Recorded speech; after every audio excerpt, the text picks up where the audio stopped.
When last we left, Apple had betrayed most of their former principles and alienated a veritable nation of positive social change through a series of vain and more or less pointless caveats regarding the application of their applications. As I said, taken on its own merits, these decisions are merely characteristic of a company that has grown complacent with wealth. But what carries more gravity than the apps they have summarily rejected are the apps and partnerships they have formed without exercising a modicum of the trepidation or caution that they imparted to the independent charities, even when, and especially when, they should. First up on the docket is the woefully misguided decision to promote the Amp Up Before You Score app, designed by the genius marketing staff of Mountain Dew's Extreme Amp brand, a subsidiary of PepsiCo. For the uninitiated, describing the form and function of the app while maintaining the pretense that this is the enlightened age of 2011 will be an uphill battle. To put it succinctly, the app breaks women down into 24 categories, each mockingly illustrated, and offers pickup lines and advice to help a suitor better his chances at landing said mate, presumably for the half hour to hour the average male would require. Forgetting that each and every sentiment and depiction sets back the cause of gender equality, or at least gender centricity, about 40 years, the app is fundamentally juvenile and unnecessarily cruel.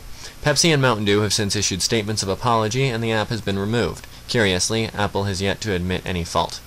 So to recap, we have one company of forward-thinking altruists seeking to make our world a little greener, and we have a soda company attempting to sow the seeds of gender discrimination for an impressionable audience for whom the previous generation had only recently managed to destigmatize all the battle of the sexes bullshit they had to shovel through.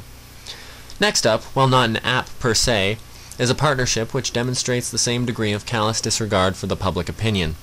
While it is likely that only people from Canada have seen the ad, it does demand a degree of consideration. I'm referring to TSN's partnership with all applicable Apple devices to stay up to the minute on the round-the-clock updates regarding NHL trades as we prepare to enter another season. The primary program on TSN is Sports Center, so naturally, their trade update show is called Trade Center 2011. Granted, they use the Canadian RE and clearly numerate the year and omit the word world, but is the greatest American tragedy already so far in the rearview mirror that we, as the most directly affected nation, can no longer see the smoke that has led to a fire that still rages through the Middle East? I can't be the only person who thinks the title is insensitive, and while TSN's marketing team can only be accused of being lazy and unimaginative, Trade Dome, Player Central, hell even Cattle Call 2011 would be moderately better taste, but Apple truly should know better.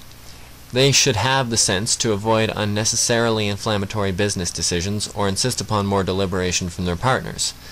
So is Apple simply greedy? Are they taking the easy road and only accepting the deals that make them the most profit? Well, yes, to a degree, but I think it's a little more than that. I think Apple can see its own history.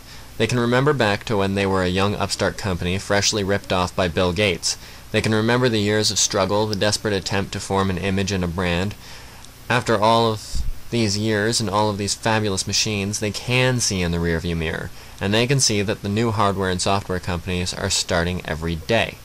The Android is gaining ground, the smartphone is no longer solely their domain, and perhaps they are so afraid that they might lose control of the market that they are forming the strongest corporate partnerships they can in an effort to secure their place not only as developers, but as a business. Perhaps it's part of their long game. Perhaps in 5 years they will open the market to charity apps of every conceivable description. But I don't think we can afford to wait. If Apple is going to stay in the race long term, they are going to have to win back our hearts. And to do that, they're going to have to start thinking with theirs. Of course, that's just my ignoble opinion. Today was gonna be the day, but they'll never throw it back to you. By now, you should have somehow realized what you're not to do. I don't believe that anybody feels the way I do about you now. Subscribe. Thank you, Subscribosaur.